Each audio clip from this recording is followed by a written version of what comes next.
আওয়ামী লীগ নেতার সাথে শেখ হাসিনার ফোনালাপ ফাঁস, যে কোনো মুহূর্তে দেশে ঢোকার পরিকল্পনা। থামছে না শ্রমিক অসন্তোষ, আসলে আজও বন্ধ ৮৬ কারখানা, ১৩৩টিতে ছুটি। মালিক শ্রমিক উন্নয়নের তাগিদ দিলেন প্রধান উপদেষ্টা, নতুন দেশ গড়ার অঙ্গীকার। হরিলুটের আরেক নাম কয়লা ভিত্তিক বিদ্যুৎ কেন্দ্র, বসতি উচ্ছেদে হত্যাকাণ্ড ঘটায় হাসিনা সরকার। আমদানির পরেও কমেনি ডিমের দাম, ভারতে ৫ টাকা হলেও বাংলাদেশে ১৩ টাকা।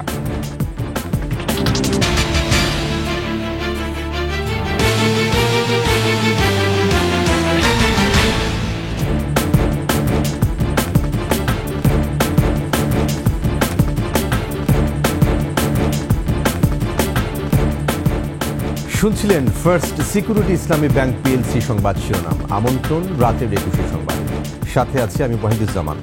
দর্শক, ২১ টেলিভিশনের সংবাদ একই সাথে সরাসরি দেখতে পাবেন আমাদের ফেসবুক পেজ www.facebook.com/2124online।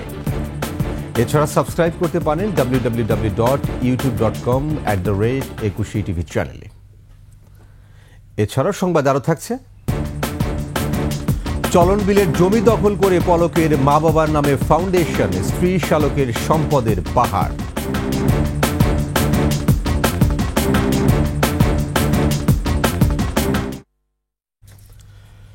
সুযোগ বুঝে ভারত থেকে যে কোনো মুহূর্তে দেশে ঢুকে পড়ার পরিকল্পনা করছেন সাবেক স্বৈরশাসক শেখ হাসিনা।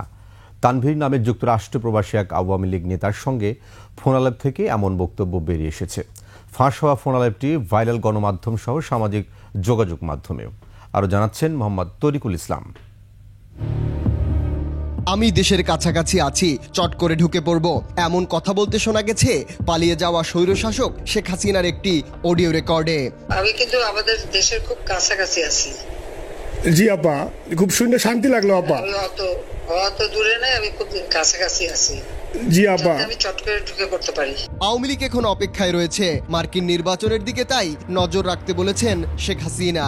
আমার মনে হয় ট্রাম্প আবারও আসতেছে আপা, রিপাবলিকানরা আসলে আমাদের জন্য খুবই ভালো হবে আপা। আচ্ছা, না সে যে আসুক, আমার মনে হয় যে ওখানে প্রার্থী যে পপুলার জিতবে, তার সাথে আমাদের একটা এখন থেকে তাদের ক্যাম্পেইনিং এ থাকলে পরে, তাদের সাথে যোগাযোগ হলে পরে ভবিষ্যতে কাজে লাগবে। এতে প্রধান উপদেষ্টা অধ্যাপক ডক্টর মোহাম্মদ ইউনূস সম্পর্কে আবারও বিষোদ্গার করতে শোনা যায় শেখ হাসিনাকে। গ্রামীণ ব্যাংক প্রতিষ্ঠা করছে এরশাদ, জি আপা, সে চাকরি দিয়েছিল এমডির পদে। জি আপা, এমডির পদের থেকে গ্রামীণ ব্যাংকের ২৬,০০০ কোটি টাকা সে মানি লন্ডারিং করে বিদেশে নিয়ে গেছে। ক্লিন্টন ফাউন্ডেশনে যে ডোনেশন দিচ্ছে নোবেলের আগে, সেটা কত টাকা ওখানে পাওয়া যাবে, কারা কারা দিচ্ছে। মহাচর বৈশে এখন আমাদেরকে সব তত্ত্ব কথা শোনাচ্ছে। জনগণের গরিবের রক্ত চোষা টাকা নিয়ে বড় লোক হচ্ছে সুদখোর একটা। শেখ হাসিনা এরই মধ্যে লুটপাটের গল্প ফেঁদেছেন। দেশের অবস্থা যে খারাপ, ভয়ঙ্কর আপা, আবার সেই দরিদ্র সীমার নিচে চলে যাচ্ছে। জি আপা, খাবার নাই, জি সব বন্ধ করে দিচ্ছে। জি আপা, আর সব টাকা লুটে খাচ্ছে, ব্যাংকের টাকা সব লুটে খাচ্ছে। জি আপা, এখন শুধু সময়ের অপেক্ষা, এমন মন্তব্যই তিনি প্রবাসী ওই আওয়ামী লীগ নেতাকে জানান। না, এখানে বসে এখন সাহায্য করো, সেটা সবচেয়ে বেশি কাজে লাগবে। জি জি আপা, আর পরে গেলে হবে। তরিকুল ইসলাম, ২১ টেলিভিশন। বাংলাদেশের সাবেক প্রধানমন্ত্রী শেখ হাসিনাকে ফেরত দেওয়ার বিষয়ে কূটনৈতিক উপায়ে কাজ করার কথা বললেন ভারতের পররাষ্ট্রমন্ত্রী এস জয়শঙ্কর। স্থানীয় সময় মঙ্গলবার জার্মানির বার্লিনে যৌথ সংবাদ সম্মেলনে এক প্রশ্নের জবাবে কথা বলেন তিনি। তাকে প্রশ্ন করা হয়, বাংলাদেশ কর্তৃপক্ষ শেখ হাসিনার প্রত্যর্পণ চাইলে ভারত তা বিবেচনা করবে কিনা। উত্তরে বাংলাদেশ সরকার পরিবর্তনের কথা উল্লেখ করে বর্তমান সরকারের সঙ্গে কাজ করছেন বলে জানান, তবে সেটা গণমাধ্যমে প্রকাশিত প্রতিবেদনের ভিত্তিতে নয়, কূটনৈতিক চ্যানেলের মাধ্যমে করা হয় বলে জানান Jaishankar. As you know, there's a change of government in Bangladesh, and we obviously deal with the government of the day. How we deal with that is through diplomatic channels, not necessarily through reports which may be reported by the press. ভারতের আশুলিয়ায় গত কয়েকদিনের শ্রমিক অসন্তোষের ঘটনায় আজও 219টি পোশাক কারখানা বন্ধ রয়েছে। এর মধ্যে 86টি কারখানা অনির্দিষ্টকালের জন্য বন্ধ। সাধারণ ছুটি ঘোষণা করা হয়েছে 133টি কারখানায়। তবে গাজীপুরের সব কারখানায় স্বাভাবিক কাজ চলছে। এদিকে শিল্পাঞ্চলে জোরদার করা হয়েছে নিরাপত্তা ব্যবস্থা। সাভার ও গাজীপুর প্রতিনিধির তথ্য ছবিতে ডেস্ক রিপোর্ট। আশুলিয়ার পলাশবাড়ীতে স্কাইলাইন গ্রুপের শ্রমিকরা কাজে যোগ না দিয়ে হাজিরা বোনাস ও টিফিন বিল সহ বিভিন্ন দাবিতে বিক্ষোভ শুরু করেন। দাবি আদায় না হলে আন্দোলন চালিয়ে যাওয়ার ঘোষণা দেয় তারা। কোনো ওভারটাইম, কোনো টিফিন, কোনো ডিনার বিল এখানে আমরা কিছু পাই না। আমাদের দাবি যতক্ষণ পর্যন্ত মান্য না হবে ততক্ষণ পর্যন্ত আমাদের এইভাবে পরিস্থিতি থাকবে। শিল্পাঞ্চলের কোথাও এদিন সড়ক অবরোধ সহ কারখানায় হামলা বা ভাঙচুরের ঘটনা ঘটেনি। সাভার আশুলিয়ার অধিকাংশ কারখানায় সকালে কাজে যোগ দেয় শ্রমিকরা। তবে বেশ কিছু কারখানার শ্রমিকরা প্রবেশের পর কর্মবিরতি ঘোষণা দিয়ে বের হয়ে যায়। সব মিলিয়ে শিল্পাঞ্চলের 219টি কারখানায় উৎপাদন বন্ধ রয়েছে। এদিকে গাজীপুরে তৈরি পোশাক কারখানা সহ সকল শিল্প কারখানাতে শ্রমিকরা কাজে যোগ দিয়েছেন। গত সপ্তাহে শ্রমিক অসন্তোষের কারণে গাজীপুরে বেশ কিছু কারখানায় ছুটি ঘোষণা করেছিল কর্তৃপক্ষ। বৃহস্পতিবার থেকে বিজিএমই এর সিদ্ধান্ত অনুযায়ী ও সরকারের পক্ষ থেকে প্রয়োজনীয় নিরাপত্তার আশ্বাসে কারখানাগুলো চালু হয়। দুপুরে গাজীপুরের টঙ্গীতে অসন্তোষ ও শ্রম পরিস্থিতি পর্যবেক্ষণ বিষয়ে সংবাদ সম্মেলন করেন শ্রম ও কর্মসংস্থান সচিব। বলেন, ঢাকা, চট্টগ্রাম ও নারায়ণগঞ্জে সকল তৈরি পোশাক কারখানা চালু রয়েছে। তারা যেগুলো করছে সেটা টোটালি ক্রিমিনাল অফেন্স, এবং আমরা অলরেডি সেই ক্রিমিনাল অফেন্সের বিরুদ্ধে আমাদের যে আইনশৃঙ্খলা বাহিনী আছে, আমাদের সেনাবাহিনী আছে, এই ক্রিমিনাল অফেন্সের সাথে যারা জড়িত তারা বাইরে থাকবে না, তারা ভিতরে থাকবে। অপ্রীতিকর ঘটনা এড়াতে গাজীপুর ও আশুলিয়ার কারখানা এলাকায় শিল্প পুলিশ ছাড়াও রয়েছে সেনাবাহিনী ও বিজিবির টহল।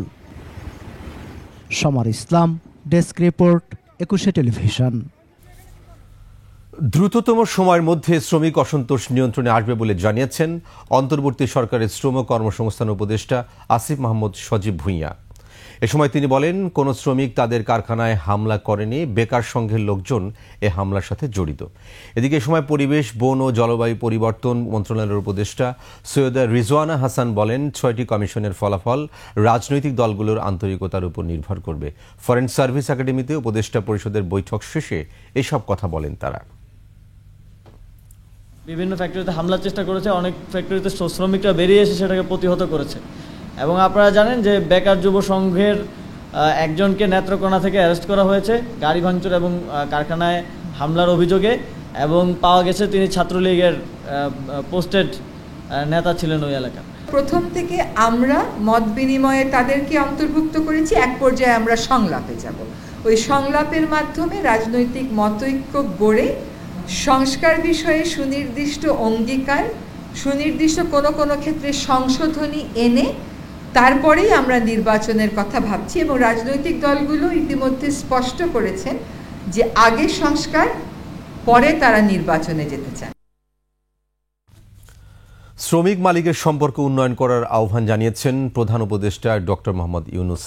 উন্নয়নশীল দেশে উত্তরণের পর বিশ্ব বাজারে প্রতিযোগিতা করতে ব্যবসায়ীদের সক্ষমতা বৃদ্ধির আহ্বান জানিয়ে তিনি বলেন, নতুন বাংলাদেশ বিনির্মাণে কাজ করে যাচ্ছে অন্তর্বর্তী সরকার। বিস্তারিত আকবর হোসেন সুমনের রিপোর্টে। ইন্টারন্যাশনাল চেম্বার অব কমার্স বাংলাদেশের ব্যবস্থাপনায় এবং 15টি জাতীয় বাণিজ্য সংগঠনের যৌথ উদ্যোগে হোটেল ইন্টারকন্টিনেন্টালে এই ন্যাশনাল বিজনেস ডায়ালগ। এতে যোগ দেন অন্তর্বর্তী সরকারের প্রধান উপদেষ্টা ডক্টর মোহাম্মদ ইউনূস।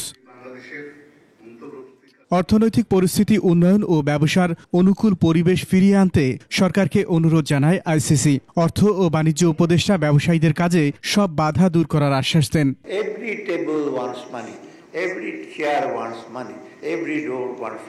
প্রধান উপদেষ্টা প্রফেসর মোহাম্মদ ইউনূস সরকারের মেয়াদেই শ্রমিক মালিকের দূরত্ব ঘুঁচিয়ে সুন্দর সম্পর্ক গড়ে তুলতে চান। এই সময়ের মেয়াদকালে আমরা এখানে থাকব, শ্রমিক মালিকের সম্পর্কটা সুন্দরভাবে গড়ে তোলা, এটা বহুদিন পড়ে আছে। আমরা জেনেভা কনভেনশন যোগ দিতে পারি নাই। সবাই যখন একটা টিম হলাম, শ্রমিক মালিক সরকার সব যখন টিম হলাম, ওটাও আমরা করে গেলাম।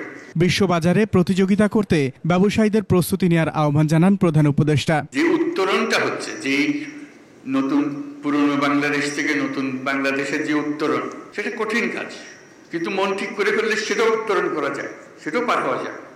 যদি আমরা লো ইনকাম কান্ট্রি থেকে মিড ইনকাম কান্ট্রিতে চলে যাই, তাহলে অনেক সুযোগ সুবিধা হারিয়ে ফেলবো।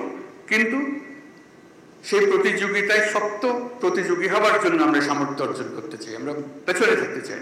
মানুষের জীবনমান উন্নয়নে মূল ব্যবসার পাশাপাশি সামাজিক ব্যবসায় মনোযোগী হতে ব্যবসায়ীদের পরামর্শ দেন প্রধান উপদেষ্টা। যা ব্যবসা করেন, টাকা পয়সা করেন, অসুবিধা নেই, পাশে একটা সামাজিক ব্যবসা। আকবর হোসেন সুমন, 21 টেলিভিশন, ঢাকা। কয়লা ভিত্তিক বিদ্যুৎ কেন্দ্র এক হরিলুটের ক্ষেত্র। এসব কেন্দ্র থেকে বিদ্যুৎ কেনার অসম চুক্তি করেছে ক্ষমতাচ্যুত হাসিনা সরকার। সংঘবদ্ধ দুর্নীতির অংশ হিসেবে বিদ্যুতের দাম নির্ধারণ করা হয়েছে পার্শ্ববর্তী দেশগুলোর চেয়ে 3-4 গুণ। সঞ্জয় অধিকারীর ধারাবাহিক রিপোর্টের আজ তৃতীয় পর্ব।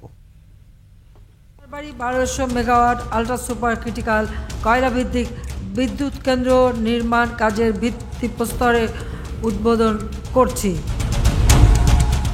গত 15 বছরে নতুন বিদ্যুৎ কেন্দ্র অনুমোদন কিংবা চুক্তি সবই হতো শেখ হাসিনার নির্দেশে। প্রতিমন্ত্রী নসরুল হামিদ বিপু ছিলেন কালেক্টরের ভূমিকায়। উপদেষ্টা হিসেবে সহায়তা করেন ডক্টর তৌফিকি এলাহি চৌধুরী। এই উচ্চ পর্যায়ের সিন্ডিকেটের যোগ সাজসেই সুন্দরবনের কোল ঘেঁষে রামপালে ভারতের সাথে যৌথভাবে নির্মাণ করা হয়েছে 1320 মেগাওয়াট কয়লা ভিত্তিক বিদ্যুৎ কেন্দ্র। পরিবেশবাদীরা প্রতিবাদ করলেও তা আমলে নেওয়া হয়নি। তারা কি করে এই ধরনের সেন্সিটিভ এলাকায় এই ধরনের শিল্প এলাকা গড়ে তোলার অনুমতি পেল, ছাড়পত্র পেল, সেগুলো দেখতে হবে। ধারণা ছিল যে এখানে শুধু একটা পাওয়ার প্ল্যান্টই আছে, অন্য কিছু হচ্ছে না, বাট এই যে পুরো এলাকাটা ডেভেলপ করছে, এটা একটা বিরাট একটা ইম্প্যাক্ট পড়বে অন সুন্দরবন। আমি এটা মনে করি এটা স্টপ করা উচিত। বিতর্কিত ব্যবসায়ী ও ব্যাংক লুটেরা সাইফুল আলম মাসুদ ওরফে এস আলমও চট্টগ্রামের বাঁশখালীতে 1320 মেগাওয়াটের একটি বিদ্যুৎ কেন্দ্র নির্মাণ করেছেন। স্থানীয় বসতিদের উচ্ছেদ করে বল প্রয়োগের মাধ্যমে এটি নির্মাণ করা হয়। প্রতিবাদ করতে গিয়ে নির্মম হত্যাকাণ্ডের শিকার হন বহু নিরীহ মানুষ। এক্ষেত্রে নৌবাহিনী থেকে সম্প্রতি অব্যাহতিপ্রাপ্ত উচ্চাভিলাষী কর্মকর্তা এম সোহায়েল ভাড়াটে গুন্ডার মতো এস আলমকে সহায়তা করেন। পটুয়াখালীর পায়রাতেও চীনের সাথে যৌথভাবে 1320 মেগাওয়াটের কয়লাভিত্তিক বিদ্যুৎ কেন্দ্র নির্মাণ করা হয়েছে। মাতারবাড়িতেও গড়ে উঠেছে কয়লা বিদ্যুৎ কেন্দ্র। সরকারের নীতির ভিতরেই এমনভাবে সুযোগগুলোকে তৈরি করে রাখা হয়েছে যে জাতীয় নীতিকে ব্যক্তি স্বার্থে বা গোষ্ঠী স্বার্থে ব্যবহার করা হয়েছে। এটির ভিতরেও আসলে কয়লাকে রাখা হয়েছে সুযোগ হিসেবে, এলএনজিকে রাখা হয়েছে জ্বালানি হিসেবে, এবং এই ধরনের জ্বালানিগুলোকে রেখে নবায়নযোগ্য জ্বালানিকে খুব স্বল্প মাত্রায় সুযোগ দেওয়া হয়েছে। বিশ্লেষণে দেখা যায় ভারতে প্রতি ইউনিট কয়লাভিত্তিক বিদ্যুতের দাম 5 থেকে 8 টাকা, চীনে 4 থেকে 6 টাকা, তবে বাংলাদেশে খরচ পড়ছে প্রায় 15 টাকা। অসম চুক্তির মাধ্যমে লুটপাট করতেই দাম নির্ধারণ বলছেন বিশ্লেষকরা। সরকারের ধাপে ধাপে এই সমস্ত জীবাশ্ম জ্বালানি কেন্দ্রিক যে বিদ্যুৎ কেন্দ্রগুলো আছে সেগুলো থেকে বেরিয়ে আসতে হবে। সরকারের জন্য সহজতর হলো যার সাথে যে কন্ট্রাক্ট রয়েছে সেই কন্ট্রাক্টগুলো রিনিউ না করা। সঞ্জয় অধিকারী, 21 টেলিভিশন, ঢাকা। বিচার বিভাগকে কার্যত অর্থে স্বাধীন করতে হলে পৃথক সচিবালয় করার পরামর্শ আইনজ্ঞদের। দ্বিকক্ষ বিশিষ্ট শাসন ব্যবস্থা নিয়ে প্রস্তাব সময়োপযোগী বলেও মনে করেন তারা। সংবিধান সংশোধনে কমিশন গঠন করাকে ইতিবাচক উল্লেখ করে এসব মতামত দেন আইন বিশেষজ্ঞরা। বিস্তারিত শাকের আরজুর রিপোর্টে। গঠন করার সিদ্ধান্ত নিয়েছে। অন্তর্বর্তী সরকার রাষ্ট্র সংস্কারের 6টি কমিশন গঠন করে দেয়। বিচারপতি শাহ আবু নাঈম মমিনুর রহমানকে বিচার বিভাগের সংস্কার ও সংবিধান সংস্কারে শাহদিন মালিককে দিয়ে কমিশন গঠন করাকে ইতিবাচক বলে মন্তব্য করেছেন আইনজ্ঞরা। অ্যাটর্নি জেনারেল বলেন, ডক্টর মোহাম্মদ ইউনূসের নেতৃত্বাধীন অন্তর্বর্তী সরকার এখন পর্যন্ত সব কাজ সংবিধান অনুসারেই করেছে। বিগত সময়ে দেখা গেছে বিচার বিভাগকে এমনভাবে বিতর্কিত করা হয়েছে, বাংলাদেশে গণতন্ত্র হত্যার সাথে জড়িত সেই বিরোধিতাকারীদেরকে যখন তারা আদালতে উপস্থাপন করেছেন, দেখা গেছে যে আদালত তাদের হয়ে অনেকটা ভূমিকা রেখেছেন। আইনজ্ঞরা বলছেন, সংবিধান ও বিচার বিভাগ অঙ্গাঙ্গিভাবে জড়িত। বিচার বিভাগের স্বাধীনতা না থাকায় দেশে ফ্যাসিজম তৈরি হয়েছে। বিচার বিভাগের জন্য আলাদা একটা সেক্রেটারিয়েট থাকা, অর্থাৎ রাষ্ট্রের যে 3টা অঙ্গ, সেই অঙ্গের যে প্রতিফলনটা আমরা দেখতে চাই। যদি সেক্রেটারিয়েটটা সুপ্রিম কোর্টের অধীনে নিয়ে না আসেন, তাহলে এই যে প্রভাব বিস্তার করার যে বিষয়টা, উদাহরণ হিসেবে বলি, একজন বিচারপতি আমাকে বলেছিলেন যে আমাদের এমপিও সংক্রান্ত বিষয়গুলো ছাড়া অন্য কোনো বিষয় স্বাধীনভাবে বিচার করার এখতিয়ার নেই। সংবিধানে গত 15 বছরে অনেক কাটাছেঁড়া হয়েছে, যেখানে জনগণের মতের প্রতিফলন ঘটেনি। দ্বিকক্ষ বিশিষ্ট শাসন ব্যবস্থা নিয়ে বিএনপির ভারপ্রাপ্ত চেয়ারম্যান তারেক রহমানের প্রস্তাব সময় উপযোগী বলে মন্তব্য করেন আইনজ্ঞরা। একটা দল থেকে নির্বাচিত হবেন, সেই দলের এগেনস্টে আপনি ভোট দিতে পারবেন না। সো ডেমোক্রেসিতে তো পার্লামেন্টই আপনি কার্টেল করে ফেলছেন, মেম্বার অফ পার্লামেন্টের ক্ষেত্রে কার্টেল করা। ঠিক তেমনিভাবে ন্যায়পাল ছিল আমাদের সংবিধানে, সেটা অ্যাবলিশ করা হয়েছে। আমার ব্যক্তিগত মত, নট অ্যাটর্নি জেনারেল হিসেবে, 70 অনুচ্ছেদ সংস্কার প্রয়োজন। পাওয়ারের ডিসেন্ট্রালাইজেশন, এবং 2বারের বেশি কেউ প্রধানমন্ত্রী হতে পারবেন না, তাহলে ক্ষমতার একটা ভারসাম্যের জায়গায় আসতে পারে। প্রধান বিচারপতির ক্ষমতা বৃদ্ধি করা সহ বিচারকদের স্বাধীনভাবে কাজ করার জন্য বিচার বিভাগের সংস্কার জরুরি বলেও জানান আইন বিশেষজ্ঞরা। শাকেরা আরজু, 21 টেলিভিশন, ঢাকা। দুদকের কাঠামো এবং আইনের সংস্কারে তাগিদ দিয়েছেন সদ্য গঠিত দুর্নীতি দমন সংস্কার কমিশনের প্রধান ডক্টর ইফতেখারুজ্জামান। দুর্নীতি যেই করুক না কেন, তার পরিচয় অবস্থান যাই থাকুক না কেন, তাকে বিচার আয়তে আনতে হবে। এই মানসিকতা যদি সৃষ্টি না হয়, এটার গ্রহণযোগ্যতা সৃষ্টি না হয়, তাহলে ক্ষমতা যারা থাকবেন তারা কিন্তু দুদকের প্রতি কোনো না কোনোভাবে চাপ সৃষ্টি করবেন। এই জায়গাটাকে কাজে আমি যখন বলি যে দুদকের সংস্কার, সেই দুদকের সংস্কারের সাথে কিন্তু আরও একাধিক সংস্কার জড়িত। তার মধ্যে অন্য প্রতিষ্ঠানগুলো আছে, বিশেষ করে রাজনৈতিক অঙ্গনে এবং আমলাতন্ত্রের সংস্কারটা অত্যন্ত অপরিহার্য বলে আমরা। ভারত থেকে ডিম আমদানি করা হলেও বাজারের কোনো প্রভাব পড়েনি, কমেনি দাম। 160 থেকে 170 টাকায় ডিম কিনতে হচ্ছে ভোক্তাকে। ডিমের বাজার কি নিয়ন্ত্রণের বাইরে, এমন প্রশ্ন ক্রেতাদের। এবার আসা যাক ডিম আমদানি প্রসঙ্গে। একই ডিমেই দামের পার্থক্য 7 টাকা। ভারতে যে ডিম 5 টাকার আশেপাশে, সেখানে আমদানির পর তা বাংলাদেশে বিক্রি হচ্ছে অন্তত 13 টাকায়। তহিদুর রহমানের রিপোর্ট। সীমান্তের উপরে ভারতে যে ডিমের দাম 5 টাকা, বাংলাদেশের বাজারে একই ডিম বিক্রি হচ্ছে 13 থেকে 14 টাকায়। দামের পার্থক্য আকাশ পাতাল। ক্যারেট প্রতিতে প্রায় 15 টাকা 20 টাকা এরকম বাড়ছে। এখান থেকে নিয়ে আমাদের যে বিক্রি করাটা আমরা 180 টাকার নিচে ডজনে পারি না। সাইডের থেকে আমরা মাল পাইতেছি না। মালে যারা 80,000 আনে, এরা এখন গাড়িতে পাইতেছে 40,000। নানা উদ্যোগেও যখন বাজার নিয়ন্ত্রণে আসছিল না, তখন ভারত থেকে ডিম আমদানি শুরু করেছে সরকার। প্রতি পিসের দাম আমদানি পর্যায়ে 5 টাকা 70 পয়সা। এর সাথে ডিম প্রতি 1 টাকা 83 পয়সা শুল্ক সহ যোগ করলে প্রতিটির দাম 7 টাকা 53 পয়সা। একই ডিমে দামের এত পার্থক্য কেন, এমন প্রশ্নে উৎপাদকরা বলছেন ভারতে ফিড তৈরির কাঁচামাল সহজলভ্য ও সস্তা। এ কারণে উৎপাদন ব্যয় বাংলাদেশের তুলনায় কম। ইন্ডিয়া যে ভুট্টাটা নিজে উৎপাদন করে 17 টাকা 18 টাকায় প্রোডাকশন কস্টে ফিড উৎপাদন করতে পারতেছে ভুট্টা দাম, সেই ভুট্টাটা আমাদের এখানে আসার পরে অনেক কিছু অ্যাডিশন হওয়ার পরে এটা হয়তো 35-36 টাকা পড়ে যাচ্ছে। অর্থনীতিবিদরা বলছেন ফিড সস্তা হওয়ার কারণেই ভারতের ডিমের দাম কম, এমনটা পুরোপুরি সঠিক নয়। দেশটির বাজারে পূর্ণ প্রতিযোগিতা বিদ্যমান। অন্যদিকে বাংলাদেশে সিন্ডিকেট বাণিজ্যের অভিযোগ আছে। অলিগোপলি মার্কেট সিস্টেমটাকে যদি ভেঙে দেওয়া যায়, তাহলে ওই যারা আমদানিকারক আছেন তারা বাধ্য হবেন যে ফিডের দামটা কম রাখতে। এদিকে আমদানি অব্যাহত থাকলে স্থানীয় পোল্ট্রি শিল্প হুমকির মুখে পড়বে বলে আশঙ্কা উদ্যোক্তাদের। দেশীয় উদ্যোক্তা যারা, ওনারা তো লো কস্টে বা কম খরচে, উৎপাদন খরচের চেয়ে নিচে যখন সেল করতে থাকবেন, তখন একটা সময় ওনারা সাস্টেইন করতে পারবেন না। এক্ষেত্রে অর্থনীতিবিদরা বলছেন আমদানি হলে ডিমের বাজারে প্রতিযোগিতা তৈরি হবে, দামও সহনীয় পর্যায়ে আসবে। তবে স্থানীয় শিল্পের সুরক্ষার কথাও বলছেন তারা।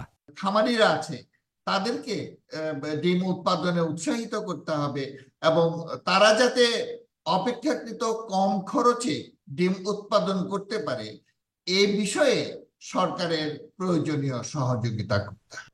আগামী 2 মাসে ভারত থেকে আরও কমপক্ষে 47 লাখ ডিম আমদানি হবে বলে প্রাথমিকভাবে জানা গেছে। তৌহিদুর রহমান, 21 টেলিভিশন, ঢাকা। নিচ্ছি সংবাদ বিরতি। যখন ফিরছি তখন অন্যান্য খবরের সঙ্গে আরও থাকবে। আগামীর বাংলাদেশের চিত্র দেবে শিক্ষার্থীরা, বললেন বৈষম্য বিরোধী আন্দোলনের সমন্বয়করা। পুলিশের সাবেক কমিশনার আসাদুজ্জামান 7 দিনের রিমান্ডে, ইনু, মেনন ও পলক কারাগারে।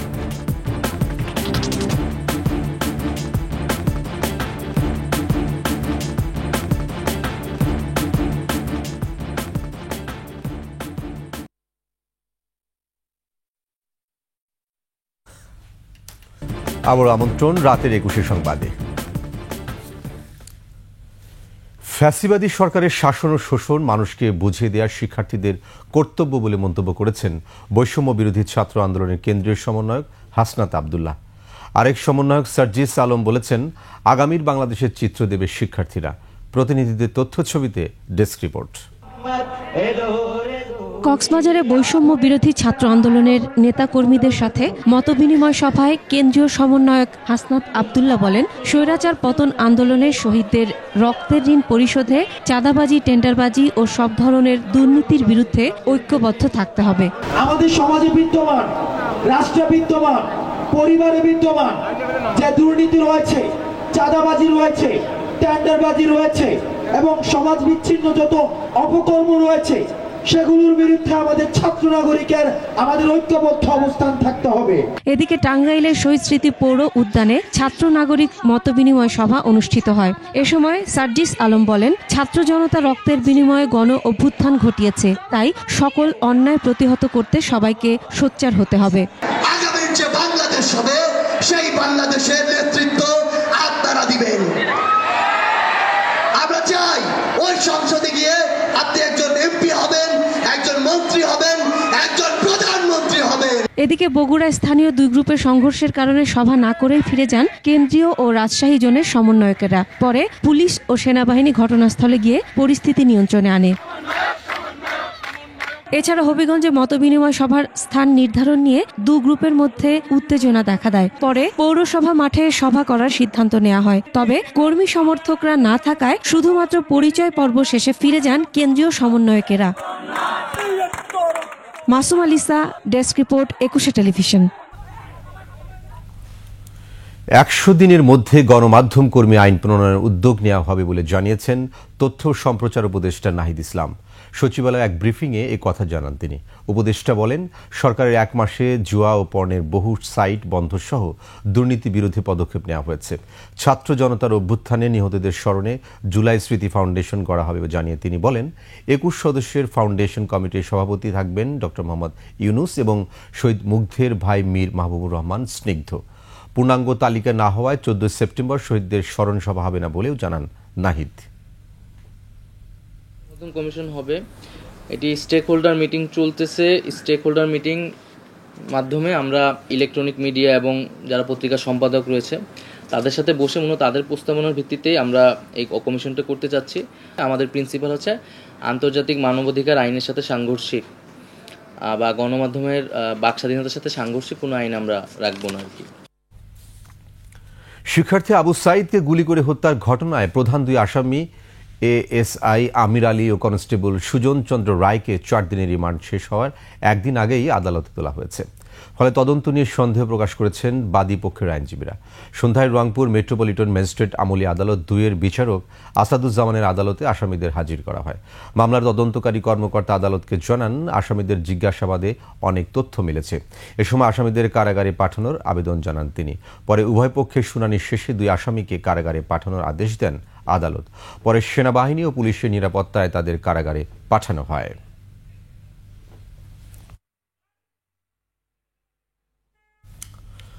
হত্যা মামলায় গ্রেফতার ঢাকা মহানগর পুলিশের সাবেক কমিশনার আসাদুজ্জামান মিয়ার 7 দিনের রিমান্ড মঞ্জুর করেছেন আদালত।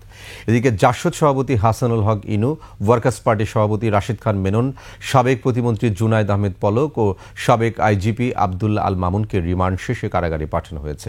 বিস্তারিত জানাচ্ছেন পার্থ সারথী। খিলগাঁও থানা ছাত্রদলের সাবেক সাধারণ সম্পাদক নুরুজ্জামান জনি হত্যা মামলায় গ্রেপ্তার আসাদুজ্জামান মিয়াকে আদালতে হাজির করে 10 দিন রিমান্ডে নেওয়ার আবেদন করে পুলিশ। উভয় পক্ষের শুনানি শেষে ঢাকার chief metropolitan magistrate Saiful Islam remand মঞ্জুর করেন।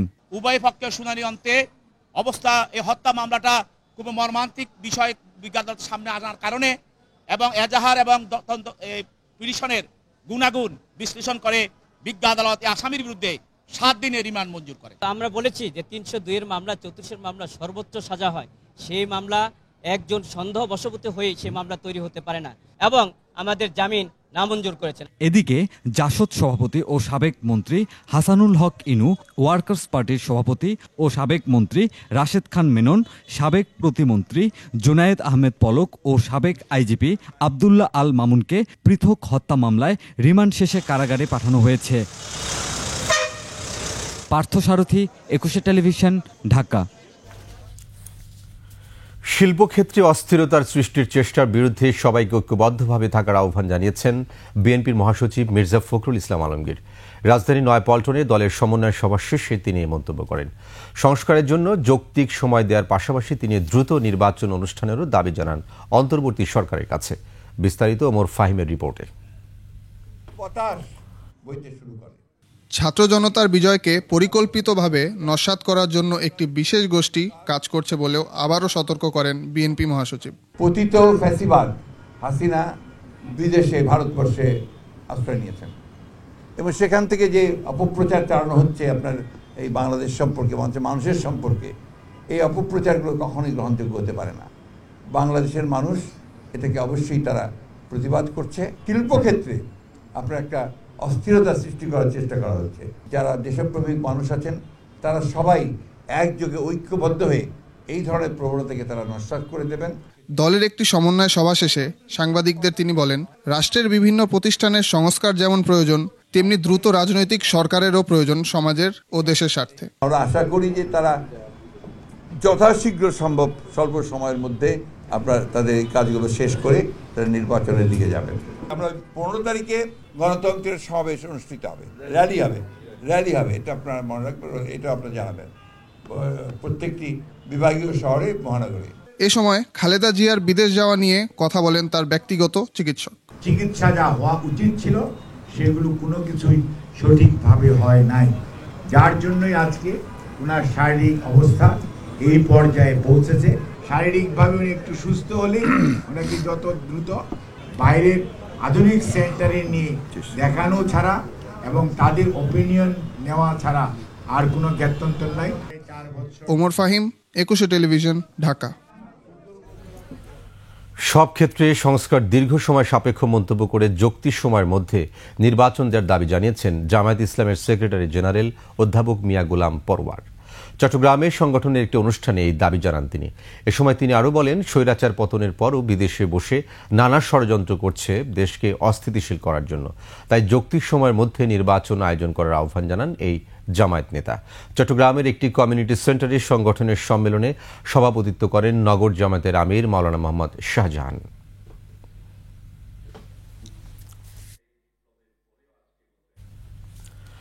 ক্ষমতাচ্যুত প্রধানমন্ত্রী শেখ হাসিনার ছেলে সজীব অজের জয়ের ঘনিষ্ঠজন জুনায়েদ আহমেদ পলক।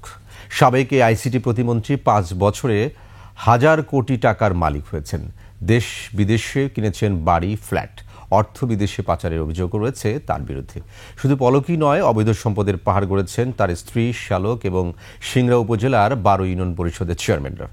নাটোর প্রতিনিধি নবীর রহমান পিপলুর তথ্য ছবিতে ডেস্ক রিপোর্ট। নাটোরের চলন বিল। এই বিলের প্রায় 700 বিঘা জমির মালিক সাবেক আইসিটি প্রতিমন্ত্রী জুনায়েদ আহমেদ পলক। 10 একর জলাভূমি দখল করে তার বাবা মার নামে গড়েছেন জামিলা ফয়েজ ফাউন্ডেশন।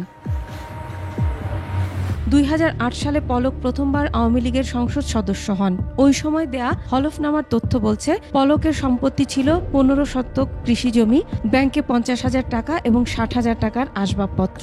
তবে গত 15 বছরে তার সম্পদ বেড়েছে 60 গুণ। শুধু পলকই নয়, তার আত্মীয় স্বজনরাও হয়েছে কোটি কোটি টাকার সম্পদের মালিক। 400 বিঘার মতো জমি এবং 350 বিঘা পুকুর, এই রেজিস্ট্রি অফিসে এটা পাওয়া যায়, প্রমাণ পাওয়া যায়। অবাধভাবে সব কিছু করছে, ইটের ভাটা করছে, ওই বালু মহল করছে, ওই চাঁদাবাজি করছে। শূন্য থেকে হাজার হাজার কোটি টাকার মালিক হয়েছেন। চলন বিলে উন্নয়নের নামে হাইটেক পার্ক সহ বড় বড় মেগা প্রকল্প করে একদিকে তথ্য প্রযুক্তি খাতে স্বেচ্ছাচারিতা করে আয় করেছেন অবৈধ অর্থ, অপরদিকে এসব প্রকল্পের জন্য হুমকির মুখে পড়েছে চলন বিলের পরিবেশ। পলক ও তার সঙ্গপাঙ্গদের অবৈধ সম্পদ বাজেয়াপ্ত করে বিচারের দাবি চলনবিল অঞ্চলের মানুষের। জুনায়েদ আহমেদ পলক সহ তার শালক এবং তার বিভিন্ন নেতাকর্মী এবং সাঙ্গপাঙ্গ মিলে যে হাজার হাজার কোটি টাকা এখান থেকে লুটপাট করেছে, ব্যক্তি স্বার্থে বাবা মায়ের নামে ট্রাস্টি করে শত শত কোটি টাকা লুণ্ঠন করেছেন, আত্মসাৎ করেছেন। ভূমিদস্যুর ভূমিকা পালন করেছে, অসহায় মানুষের ভূমি দখল করেছে। হাইটেক পার্ক প্রকল্প বাস্তবায়নের কাজ পায় ভারতীয় L&T নামের কোম্পানি। পরে সাব কন্ট্রাক্ট নেয় কনফিডেন্স গ্রুপ। এই কোম্পানিতে শেখ রেহানার 33% শেয়ার রয়েছে বলে অভিযোগ স্থানীয়দের। Masum আলিসা, desk report, 21 television. আবারও চোখ রাঙাচ্ছে ডেঙ্গু। সেপ্টেম্বরের 10 দিনেই মারা গেছেন 19 জন আর আক্রান্ত প্রায় 4000। স্বাস্থ্য অধিদপ্তরের তথ্য অনুযায়ী চলতি বছরে এখন পর্যন্ত ডেঙ্গুতে মারা গেছেন মোট 102 জন।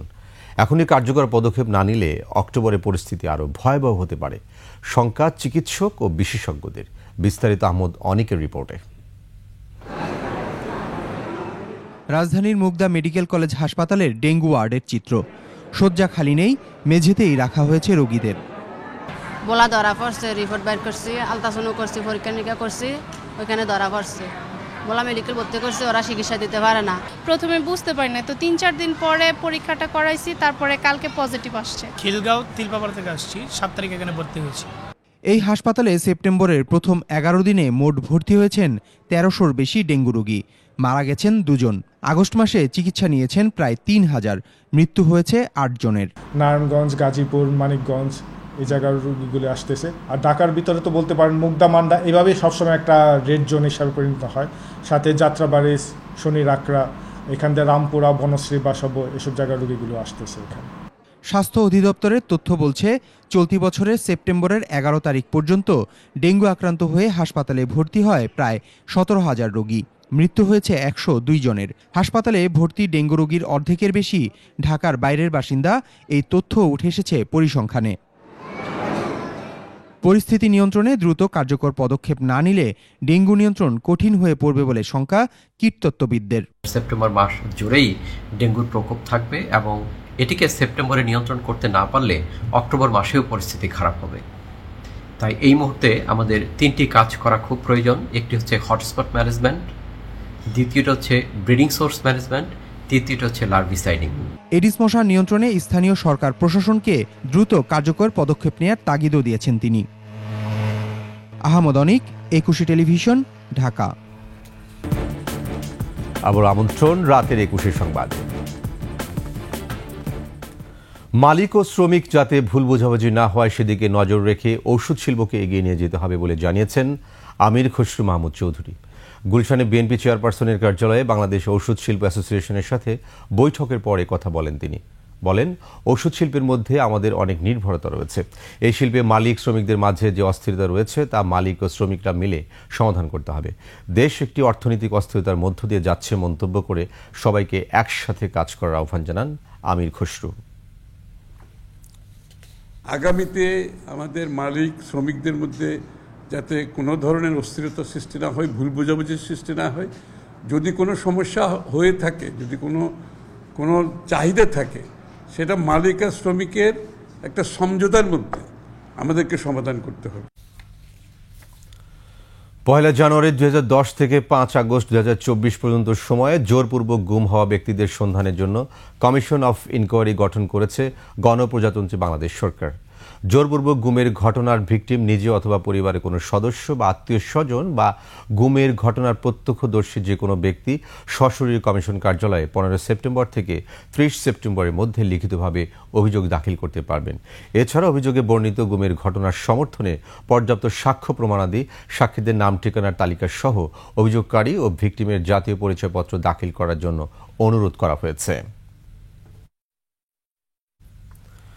বৈষম্য বিরোধী ছাত্র আন্দোলনে নিহত নিজেদের 4 শিক্ষার্থীর পরিবারকে 10 লক্ষ টাকা করে দিল সাউথ ইস্ট ইউনিভার্সিটি। বৃহস্পতিবার বিশ্ববিদ্যালয়ে মাল্টিপারপাস হলে অনুষ্ঠিত আলোচনা সভা ও দোয়া মাহফিলে তাদের হাতে চেক তুলে দেওয়া হয়। এ সময় শহীদদের স্মরণে সাউথ ইস্ট বিশ্ববিদ্যালয়ের 4টি হলকে 4 শহীদের নামে নামকরণ করা হয়। শহীদ পরিবারের সদস্যদের পাশাপাশি তাদের সহপাঠী ও শিক্ষকরাও বক্তব্য রাখেন। এ সময় শহীদ পরিবারের সদস্যদের 10 লক্ষ টাকা করে চেক তুলে দেন। অনুষ্ঠানের প্রধান অতিথি ছিলেন বিশ্ববিদ্যালয়ের board of ট্রাস্টিজের chairman Rezaul Karim.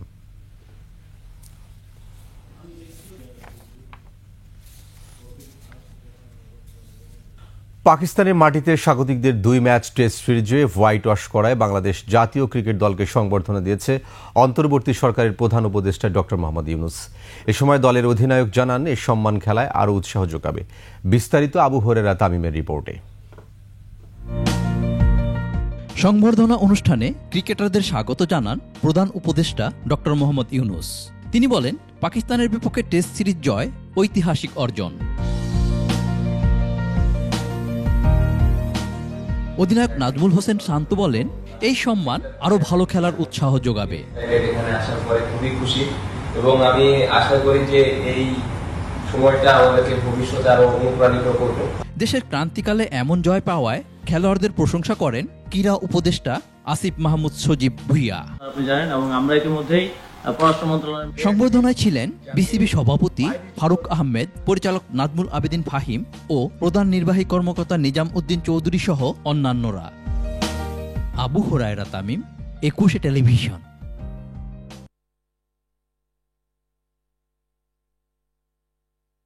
পক্ষে সাদা পোশাকের সিরিজে বিসিবির 16 সদস্যের দলে সুযোগ হয়নি শরীফুল ইসলামের। টি-20 সিরিজের জন্য বামহাতি এই পেসারকে ইনজুরি মুক্ত রাখতেই বাংলাদেশ ক্রিকেট বোর্ডের এমন সিদ্ধান্ত। নির্বাচক হান্নান সরকারের মনে করেন, এই সিরিজ দিয়ে ব্যাট হাতেও সরবে ফিরবেন সাকিব আল হাসান। পাকিস্তানের মতো ভারতের মাটিতেও ভালো কিছু করবে বাংলাদেশ দল। আকাশুজ্জামানের রিপোর্ট।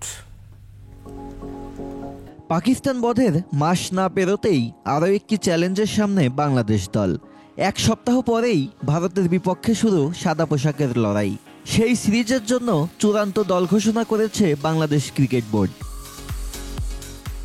এই দলে চমক একটাই, উইকেট রক্ষক ব্যাটার জাকের আলী অনিকের সুযোগ পাওয়া। তবে রাওয়ালপিন্ডিতে চোট পাওয়া শরীফুলকে নিয়ে কোনো ঝুঁকি নেয়নি বিসিবি।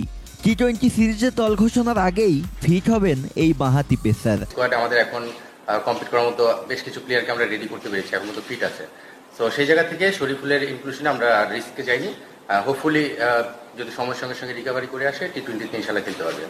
শরীফুল না থাকায় দলে এখন পেসার সংখ্যা 4। তাসকিনের সাথে আছেন নাহিদ রানা, হাসান মাহমুদ ও খালেদ আহমেদ। স্পিন বিভাগে সাকিবের নেতৃত্বে আছেন তাইজুল, মিরাজ ও নাইম। ব্যাট হাতেও এবার সাকিব ছন্দে ফিরবেন বলে আশা নির্বাচকদের। আমি বিশ্বাস করি সাকিব যেই মানের প্লেয়ার, আসলে একটা ইনিংসের ব্যাপার, একটু সময়ের ব্যাপার, সে যদি সেটা করে নিতে পারে সেই ফর্মটা ফিরিয়ে আনবে। সাকিব যদি দলে খেলে আমরা দেখছি যে সে 5-6 এইসব পজিশনে ব্যাটিং করবে, আমরা সোফার চিন্তা করি। এটা কিন্তু অপোনেন্ট টিমের জন্য একটা চিন্তা যে সাকিব উইকেটে রয়েছে। এই 2-4-5 ইনিংস দেখে কিন্তু সাকিবকে কেউ রেট করে না। ভারত সিরিজ পাকিস্তানের মতো সহজ হবে না বলছেন হান্নান সরকার।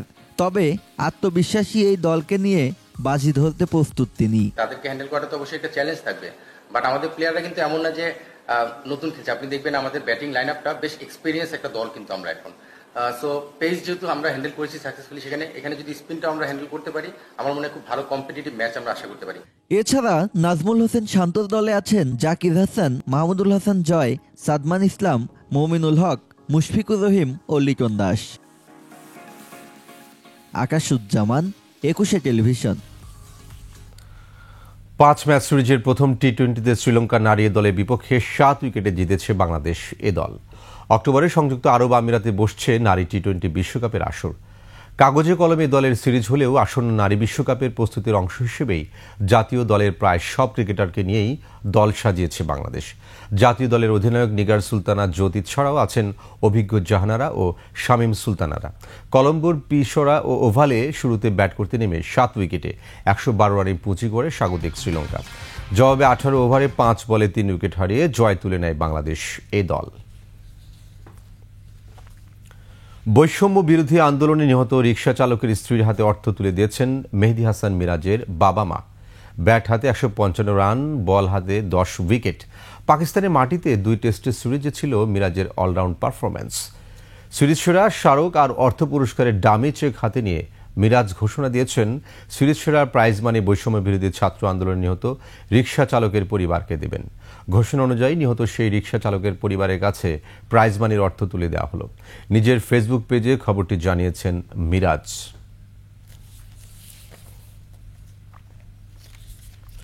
শেষ করছি রাতের 21 সংবাদ। যাবার আগে ফার্স্ট সিকিউরিটি ইসলামী ব্যাংক পিএলসি সংবাদ শিরোনামগুলো আরও একবার। আওয়ামী লীগ নেতার সাথে শেখ হাসিনার ফোনালাপ ফাঁস, যে কোনো মুহূর্তে দেশে ঢোকার পরিকল্পনা। থামছে না শ্রমিক অসন্তোষ, আসলে আজও বন্ধ 86 কারখানা, 133টিতে ছুটি। মালিক শ্রমিক উন্নয়নের তাগিদ দিলেন প্রধান উপদেষ্টা, নতুন দেশ গড়ার অঙ্গীকার। হরিলুটের আরেক নাম কয়লা ভিত্তিক বিদ্যুৎ কেন্দ্র, বসতি উচ্ছেদে হত্যাকাণ্ড ঘটায় হাসিনা সরকার। আমদানি পরও কমেনি ডিমের দাম, ভারতে 5 টাকা হলেও বাংলাদেশে 13 টাকা।